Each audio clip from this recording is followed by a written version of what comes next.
গোটা দেশকে ধূম্রজাল সৃষ্টি করে মানুষকে বিভ্রান্ত করতেছে। বলে রসুলের যুগে যা ছিল না তা মানি না, নবী যা করেন নাই তা করব না, নবী যা করেছেন তাই করব। নবীর যুগে মাযহাব ছিল না, মাযহাব মানব না। না বাবা, মাযহাব ছিল, 1000 বার বলবো মাযহাব ছিল।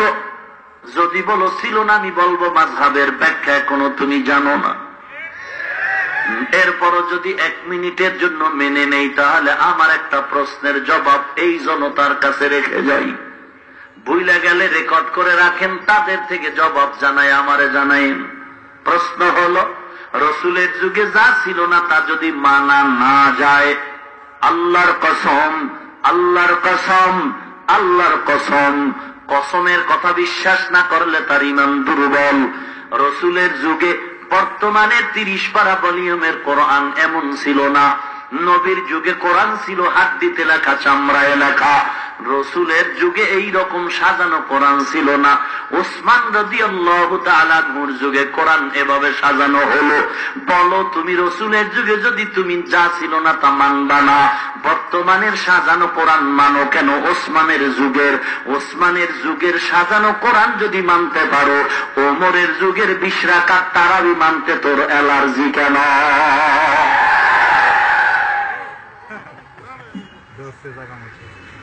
চিকিৎসা কর, আল্লাহওয়ালার কাছে গিয়ে অন্তর ধোলাই করো। আল্লাহ আমাদের হেদায়েত দান করুন। আল্লাহর কসম, রসুলের যুগে যে কোরআন ছিল সেই কোরআনে নক্তা ছিল না। বলো তুমি নক্তা আছে হাজ্জাজ বিন ইউসুফের জামানায়। রসুলের যুগে যা ছিল না যদি তা মানবা না, তাহলে নক্তা ছাড়া কোরআন পড়ো। তুমি পড়বা দূরের কথা, তোমার কবরের 14 পুরুষ ডাকলেও তো পড়তে পারবে না। রসুলের যুগে যদি না থাকার কারণে মানবা না, তাহলে নক্তা ছাড়া কোরআন পড়ো। নক্তাওয়ালা কেন কোরআন পড়ো? নক্তাওয়ালা কোরআন যদি মানতে পারো মুসলমান, তাহলে জুমার 2 বার আযান মানতে অসুবিধা কোথায়? আল্লাহ আপনি হেদায়েত দান করুন। আমরা বেদ্যুবের মতো গালাগালি করব না, গালি দেওয়া হারাম, কবিরা গুনাহ। শালীন ভাষায় বলার চেষ্টা করি, এরপরেও জিহ্বার কোনো ব্রেক নাই। বের হয়ে গেলে অগ্রিম ক্ষমা চেয়ে নিলাম। ভাইয়েরা আমার, রসুলের যুগে যা ছিল না তা মানা যাবে না। আল্লাহর কসম, রসুলের যুগে আল্লাহর কসম বুখারী নামের কোন হাদিসের কিতাব ছিল না। রসুলের যুগে মুসলিম শরীফ নামে হাদিসের কিতাব ছিল না। নবীর যুগে তিরমিজি শরীফ নামে কোন হাদিসের কিতাব ছিল না। সিয়াসিত্তা নামে কোন হাদিসের কিতাব ছিল না। মানো কেন? নবীর উম্মত, নবী যা করেন নাই তা করবা না। আল্লাহর কসম, নবী দাড়ি কাটেন নাই, তুমি কেন কাটো? আল্লাহর কসম, নবী শার্ট প্যান্ট তাই পরে নাই, তুমি কেন পরো? আবার হিরো দাবি করো। আল্লাহর কসম, আমার নবী কোনদিন ইমামের পেছনে মুক্তাদি হইয়া নামাজ পড়ে নাই, তুমি কেন পড়ো? নবী কোনদিন ইমামের পিছনে নামাজ পড়ছে? কোন দিন? প্রশ্নের জবাব চাই সবার কাছে। ভাইরা আমার, নবী যা করেন নাই তা করব না। অনবীর উম্মত, নবী কোনদিন বেপরদায় চলেন নাই। তুমি ম্যাডাম গো সামনে নিয়া মজার মজার লেকচার দাও, কোন তরিকায়? কথা বলেন না কেন? আল্লাহ হেদায়েত দান করুন। নাকি 2-1টা গালি দেব? হালাল না হারাম?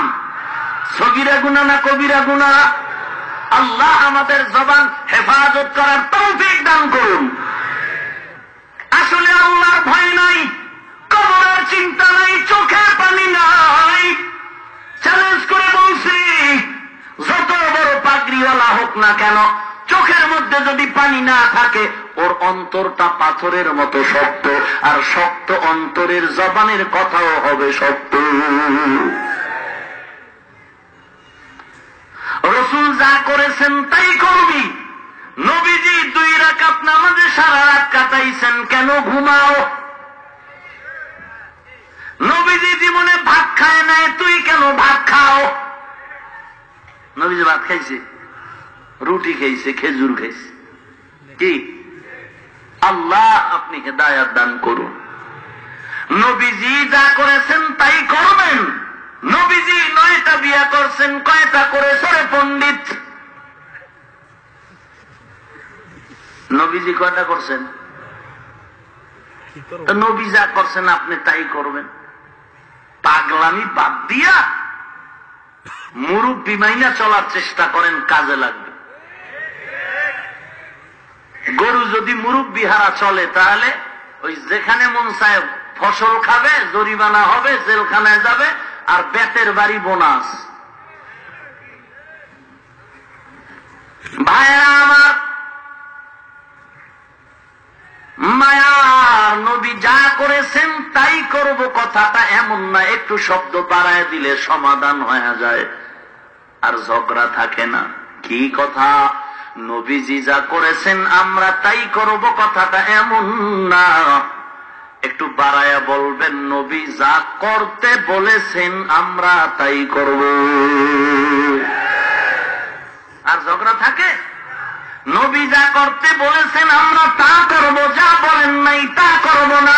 মা আতাকুমুর রাসূলু ফাখুযু ওয়া মা নাহাকুম আনহু ফান্তাহু। আল্লাহর কসম, দুনিয়াতে কিয়ামত পর্যন্ত কোন মানুষ পুরা হাদিস মতো চলতে পারবে না।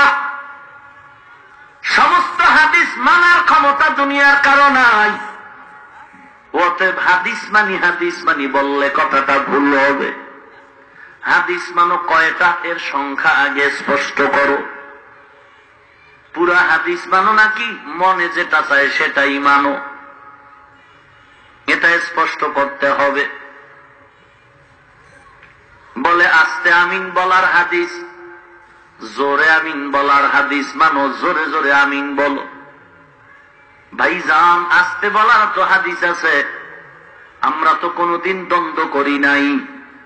আপনার যদি এই জমিনে জোরে জোরে আমিন বলার শখ লাগে, আলাদা মসজিদ বানায় ফাড়ায়া দাও। কিন্তু আস্তে আমিন বলাওয়ালাদের মাঝে গিয়া কেন ঝগড়া লাগাও? এটা ইহুদিদের চক্রান্ত ছাড়া কিছু না। তোমার যদি আমল করতে কষ্ট লাগে, 20 রাকাত পড়ার টাইম না, কষ্ট বেশি, আমল চোর, তাহলে আলাদা মসজিদ বানায় সেখানে 8 রাকাত পড়ো।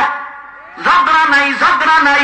হিন্দু তো ঘরের সামনে তুলসী গাছ লাগায় পূজা করে, আমরা তো কেউ বাধা দিলাম না। ওরা তো আমাকে মসজিদে এসে ভেজাল লাগায় না, ভেজাল লাগাইলে তো জবাই করে ফেলতাম।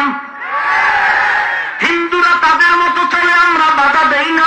খ্রিস্টান তাদের মতো চলে, আমগোর সাথে ঝগড়া নাই। লাকুম দীনুকুম ওয়ালিয়া দীন। তুমি জোরে আমিন বলো, বাধা নাই। তুমি আজকে 20 রাকাত বাদ দিয়ে 8 রাকাত বড় দ্বন্দ্ব নাই। তুমি আজকে মসজিদে আযান একবার দাও, দ্বন্দ্ব নাই।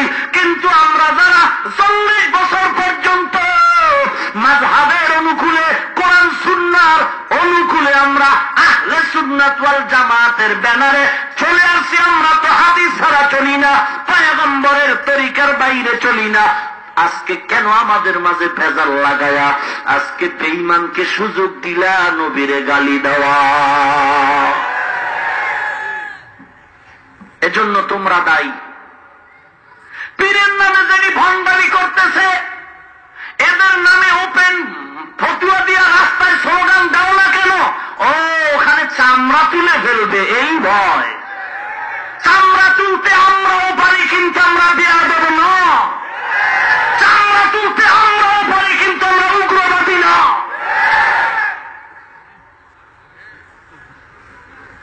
আমরা বিয়া দেব না, আমরা গালি দেই না, চেষ্টা করি শালীন ভাষায় বুঝাবার জন্য। প্রয়োজনে তাও ভৈরা বুঝাতে রাজি, আমরা এমন অন্তর নিয়ে চলি।